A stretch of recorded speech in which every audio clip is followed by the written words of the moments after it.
So the summer is here, mi gente, and bueno, the sun is out, the schools are out, and what better way to keep your kids busy and learn unique and lifelong skills than sailing the Bronx River with Rocking the Boat. So Rocking the Boat's community rowing and sailing is back for another thrilling year at Hunts Point's Riverside Park, offering free boat rides to the public with vessels crafted by their student program. Rocking the Boat engages over 200 teens per year, developing technical skills such as sailing, boat handling, navigating, chart reading, and carpentry while restoring the Bronx River. And joining us to share more is Rocking the Boat's community rowing coordinator, Taylor Pabon. Hello, and welcome. Thank you for having me. Well, thank you for being here. I am so excited to share your story with our viewers, Taylor. I'm excited for the viewers to get to hear it. Yes. Okay, so first let's just start with how you discovered Rocking the Boat. Okay. You got me digging in the archives here. Yes, Let me think. dig in the archives, because I know you've been with Rocking the Boat since you were a freshman in high school. A freshman in high school, yeah. Yowza. It's a long time ago. It was 2015, and my college advisor had told me about a program after school in the Bronx where you could row, build, and sail boats, and I was like, what? There's like no way. And then I went down there, and it was amazing. Best decision I ever made. So it was a college advisor that introduced you to Rocking the Boat, right? And so you started as a freshman, and now you're a college graduate, and now you work with Rocking the Boat. Please share and take us through that journey. So I started as a student in 2015. And the more I attended the program, the more I realized I want to go here long term. And when you complete 2 semesters and you have all the completed technical skills under your belt, that's when you get to move up to the apprentice program. And it's a job readiness program. Not only have I gone through the apprentice program, some of my former students went through the apprentice program. My student Richard just got like a full ride to the college that he's going to. They offer scholarships at Rocking the Boat as well. So when I had eventually graduated from the program and then I went on to go to Lehman College, they got me a grant scholarship that helped me get my laptop, other materials I needed for school, things like that. That's amazing, right? And I mean, that was a quick summarized, like fast forward, right? Yeah. It's all good though. It's all good because really what I want our viewers to get is that this is a program that's being offered right here in the Bronx, and it has been for very many years. And it's actually assisted you in your development to the point that now you're like part of the Bronx River ecosystem, right? Because I understand that at Rocking the Boat, there's building boats being taught, there's environmental science being taught, and there's also sailing being taught. Yeah. Right? Are those the core components? So those are the 3 core programs for the youth development. And when I joined, you have to pick one. So I stuck with environmental science, which primarily focuses on rowing and then other skills like bird identification, wildlife identification, tree identification, things like that. Yeah, that's amazing. So it's just you, and I keep wowing the factor because when you grow up in an urban environment, and we're living this metropolitan lifestyle, you know, that fast pace, and we have the river right there, and it's accessible, right? Because it's in the Hunts Point section of the Bronx. Not only are you learning about that wildlife and also the waters, you're restoring the Bronx River by the same token, right? And so just talk to us and share with us, like, what that's been as an experience for you and what that looks like in transforming, even now, because we still need help. Yeah. I think the main thing that was very helpful was how it changed my perspective. Most people, when they hear about the Bronx River, they think it's just dirty and that's all they think about it. And most of the time it's attributed to the people that live around it. As I went through the program, I learned more about the river history and how majority of the work that's been done on the river and restoring it, so now that the ecosystem is thriving a lot more than it has been in previous years, a lot of that was started by the people that live in the Bronx. The Clean Water Act that was passed in 1971 only followed after members of the Bronx got in the river themselves with waders on and began picking up all the debris and trash that was left by a lot of the companies that work along the river on the side. And the majority of the pollution that takes place in the river has nothing to do with the people that are around it. Before 1971, it was a legal dumping ground. People would throw entire cars, refrigerators, and just a plethora of horrible things in the river. And so how has it transformed since Rocking the Boat has been housed there, right? Because you guys technically live on the river. It's been changed. Number one, a lot of it had to do with, like, I guess how I viewed it specifically when it came to identity. It made me a lot more proud of the Bronx River and the activities that we do on there. A lot of the monitoring that we do when it comes to water quality testing are things that you would learn in a chemistry class, and these kids are getting to learn absolutely for free when it comes to either dissolved oxygen testing, pH testing, and a plethora of other tests that we do on the river. And it's experiential by the same token, right?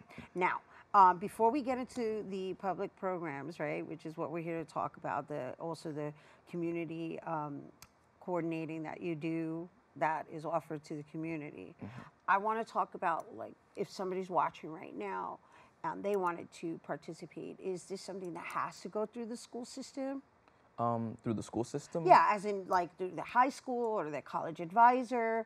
So it doesn't have to go through the school system. You would simply have to come down, and your parent or guardian would have to sign you up for the program. And it's very competitive, especially in the summer, since we end up paying the students. So the program is free year-round for the spring, summer, and fall semesters, but in the summer, the students receive a stipend to come and learn about all these things, whether it be boat building, environmental science, or sailing. And your school doesn't need to help you with it at all, but Rocking the Boat does work with some schools because there's a whole different way that schools do things now. Like now kids need community service hours, or you can get like gym credits or science credits, and the team of social workers go out and they contact different schools to see if they can get credits or community service hours for the kids, so that way it's easier for them to graduate.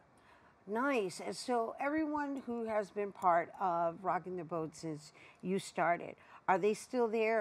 Are you a family now? Like, what does that look like? Very, very tight-knit community. Honestly, I think one of the best parts about working there is that I'm friends with every single one of my coworkers. I grew up with them.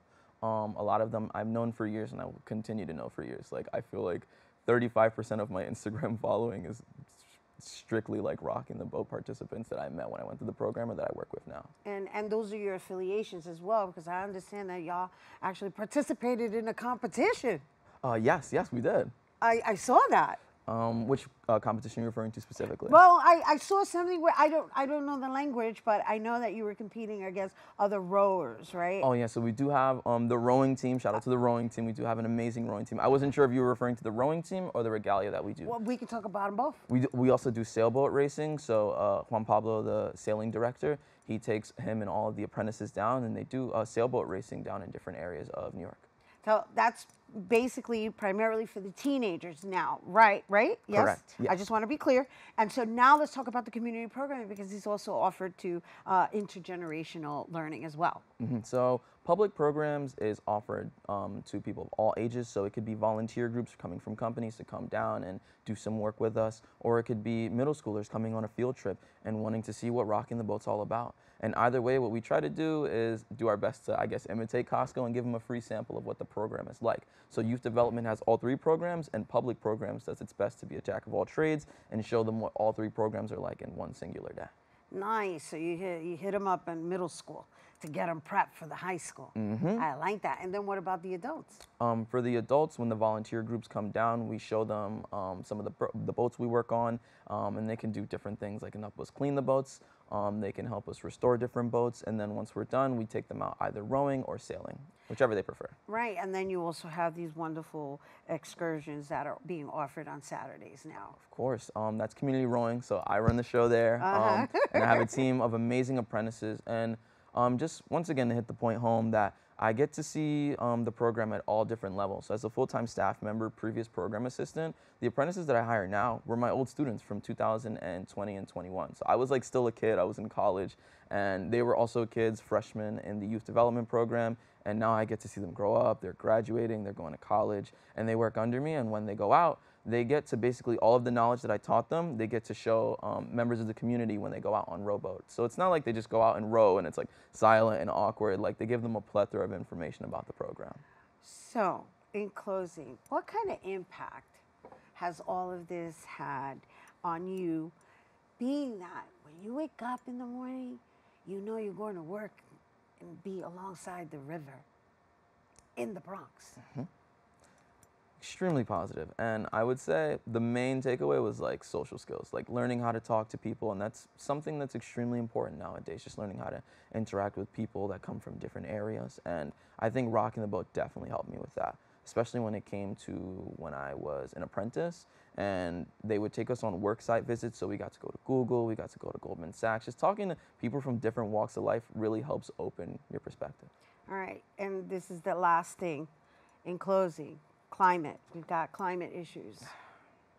How has it impacted the conversations? The conversations, I actually talk about my apprentices again. I love them. They specifically focus on projects that focus on pollution. So like right now, they're looking into microplastics and the effect it has on the people that, drink the water, specifically the birds that are affected by the plastic. So all the plastic that you throw away, it just doesn't disappear. It goes into the ocean, and the birds think it's food, and they eat it, and they're doing a lot of tracking to see what's going on with that. And a new thing in New York City is a new invasive species is coyotes. They have no natural predator, and my apprentices are doing an amazing job to, I guess, look into where the coyotes are, tracking them, monitoring them, and seeing just exactly how the population is growing out of control. Oh my gosh, that was so important to share with our viewers because I think it's important that we all recognize that we coexist here, right? And our first home is our body, and then our other home is Mother Earth. And so I want to thank you for all of that, Taylor. No, thank you for That was having me. very helpful. I hope you guys learned a lot, and I hope it interests you too. I mean, once again, Taylor Pabon, Rocking the Boat's Community Rowing Coordinator, and again, we were talking about Rocking the Boat's community sailing events that are taking place now through August 31st on Saturdays, every Saturday from 1 to 6 p.m. and it's located at 812 Edgewater Road in the Hunts Point section of the Bronx. And of course, you can contact them whenever you like. We discussed a lot of programs, so feel free to look them up on the website at rockingtheboat.org. That would be rockingtheboat.org. And stay tuned. We got more open when we return.